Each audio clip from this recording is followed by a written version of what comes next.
Hi everyone, this is currently my garden project. I've been working on a couple months now. Everything in this garden, this little area over here, has been for the most part propagated by me by cutting or by seed. There is only 3 things in this garden here that I purchased from the store. That's the 2 Rio Samba right here and here. And then the angel trumpet right here. This is the newer variety. I can't remember what it's called. But there's 2 different variety of angel trumpet. The one that hangs downward, which is over here. This is the one I propagated from the old house, took cutting. This is the new one, and this one is more upright habit. This is the purple and white one. This is that peach, and this is the white and peach color cream one, the really pretty one at the old house. So everything in this area here has been propagated or divided or cut or grown in some way. So I spend very little money on this garden. So I'm really proud of how it has turned out and look. For the most part over here, this is the abutilon. This is the Chinese lantern, a great hummingbird pollinator right here, you guys. And they grow really good. They are annual if you are, I believe, 7 or lower. If you're at 7 or higher, they are perennial. So if I mulch it really good, it will come back. I have a couple of citronella that I have propagated by cutting. So there's 3 of them, one here, one over here, and then one in that corner way back there.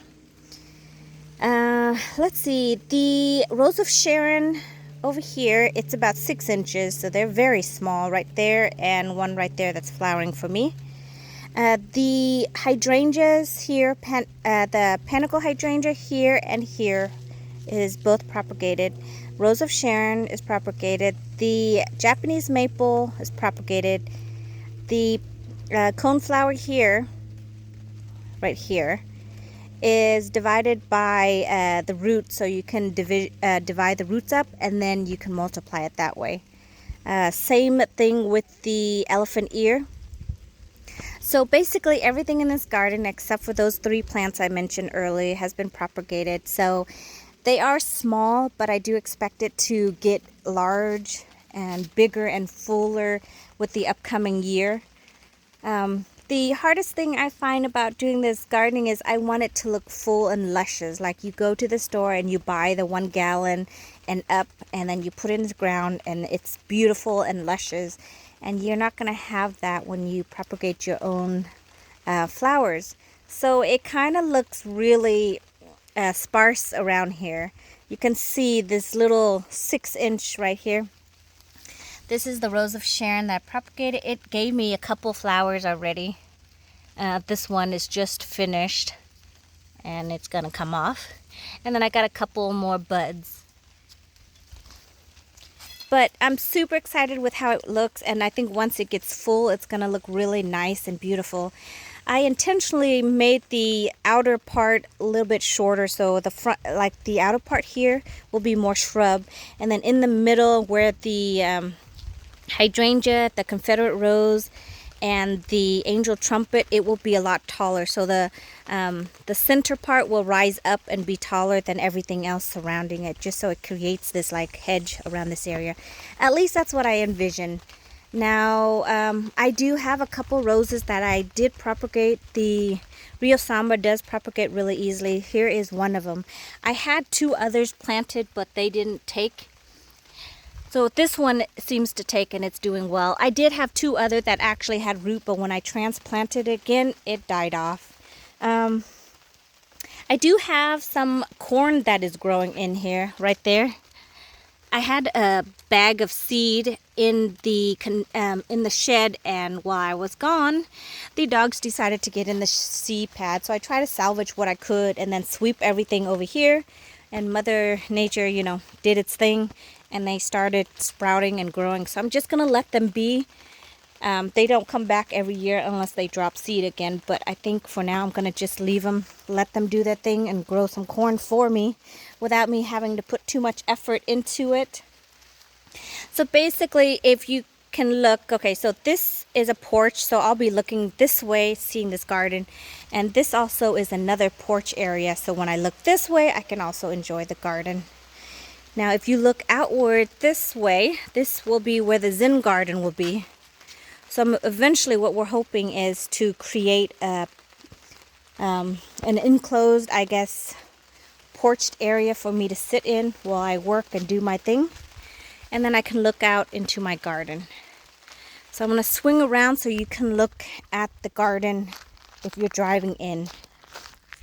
This is our homestead. It is what it is, a little bit messy, still in progress, but we're really super excited at how it's turning out. This is the shed that eventually we will frame in and build and live in it for a while until we actually build a house, or depending on how the economy is, we may be in the shed for a while. So we shall see. The two doors, you can see this is a regular garage door and the other one is for the RV. The RV is on the inside. That's where we are right now while we contemplate what we're going to do, how to frame the inside out, and so on. Eventually we will put glass panel there so it'll let in all the light, and then we'll go from there. So everything is still in the work, but this is here is the garden. I'm gonna put I'm gonna frame it out, put like a half circle of brickwork right here, and then we'll mulch the inside. My husband said I can't enclose this area because we don't want water to sit along the edge of the cement, cement pad, and seep through and then cause issues later down the road. So this has to be free draining. So we're going to put brickwork around it so that the water can still come out, but while I can still keep the mulch and everything else in. So I think once this area gets a little bit more grown, it'll look nice. I do have butterfly bush in here that I propagated. Here's a butterfly bush here. And then I have a couple somewhere else. I can't even remember where I put it. I put a couple over here. Of course, it didn't take, so they're going to have to come out. My dog likes to use this area to fertilize my garden for me, whether I want them to or not. They just decided, this is our new area. So they like to come out here and do their business and then run back inside. Vermillionaire right here. This here is propagated. They really like rich, good soil, which this is not. So it's struggling quite a bit, but it's still growing. So I'll take it for what it's worth. This is, pineapple sage that I propagated. It's doing decent. I'm hoping that it'll keep on growing. So this area over here is just brand new, been a couple months. I'm still adding things as it goes. This is the Miranda Lambert that I propagated from cutting. Quite a few of them took, so I just need to put this into the ground. Just got to find a spot for it. The Miranda Lambert is more of the tea rose that I love. The only thing is it has more of an issue with the black spots than the Rio Samba. But it still does well enough that I love it, so I'm going to keep it that way. It looks like I had one rose that I must have. Either the puppies knocked it over or I must have walking through here. So, the abutilon is over here. Looks like it's doing really well. It's giving me a whole bunch of flowers, you can see. And I have a whole bunch of new buds. See, all these bud. And then here's the flower in itself. Let me take it from this angle so you can see this beautiful one that's opened up. Look at that. So it kind of looks like a Chinese lantern if you think about it. And that's hence the name, Chinese lantern. So this is a flowering maple. It's called abutilon. I know there are different varieties and different variegated types, but this is the one I have and I really enjoy it. So I have 3 over here flanking this area, and I'm going to keep it more in a bushy form as opposed to training it into a tree. I have trained a couple of them into a tree from the old house, but these ones, because I don't want it to take away the view, I'm going to leave it in a bush form. So I've come in and deadheaded every once in a while. You can see over here, in order for it not to keep growing upward, if you deadhead it, which you just kind of tip it right there, it'll send new growth on the side.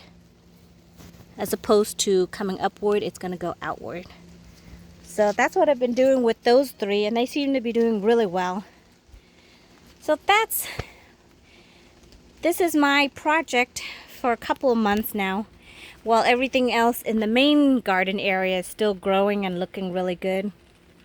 So I'll probably do a quick update on all the panicle hydrangeas over there. That's my multi-trunk limelight over there. Amazing, spectacular show it's put on. It has all turned to that chartreuse lime color as opposed to white. So I'll do that in a couple months before everything starts turning brown on me. I hope you guys are having a great day. Thank you so much for watching, and I look forward to seeing you in the next one. This is our homestead, so I would like for it to be beautiful, and I want it to have many flowers and trees that I put down. Of course, we're not short on trees by any means. You can see this whole entire area, 24 acres of just pine trees. It's actually a pine farm that they grow, and then they come in and they timber it every 20 to 25 years. It's about that time for these pine tree to come down, so the owner decided to sell it as opposed to timbering it and then selling the land. He decided to sell it as is, so we're having to come in, and we've removed so many trees. Like this whole entire area was completely dense tree like that. Like we couldn't even get a vehicle in here. So my husband and I rented a bobcat and an excavator, and we have maneuver our way into this property and have created what you can see over here. So I'm looking forward to show you guys more. There is a channel for our homestead, but we've been so busy, and I mean literally every project has taken time and hard work, and the heat has actually kept us in quite a bit. But my husband has done an amazing job. So if you guys want to follow that homestead, eventually I think we're going to get that up again in a couple of months. It's been such a long time and such hard work. Like literally by the time we're done taking down trees, you can see we cut them, we put them in root balls, we burn them. It's like an ongoing project, like craziness. You can see the tree stumps over there, and it's a lot of work. If we had the fun, I think I would have wanted to pay a company to come in and do that, but with the way the economy is and how expensive everything is, I can't afford to buy plants. So I've had to propagate and make my own plants, which I get so much more enjoyment and satisfaction out of that anyways. But sometimes, yes, I do wish that my garden would look full and luscious if I put a plant in, but I know the reality of it is it's gonna look like this until it has enough time to mature. And once it does, I'm gonna be really happy and satisfied with it, just like I am on this homestead. I mean, little by little, we have goats, we have chickens, and we have, as you know, those puppies and those dogs. So we have guinea fowls, and eventually we would like to have pigs and a couple of cows. So starting on our homestead, you guys, I hope you guys are well, and that's enough of my rambling. I look forward to seeing you in the next one, you guys. Take care. Have a great day. Bye.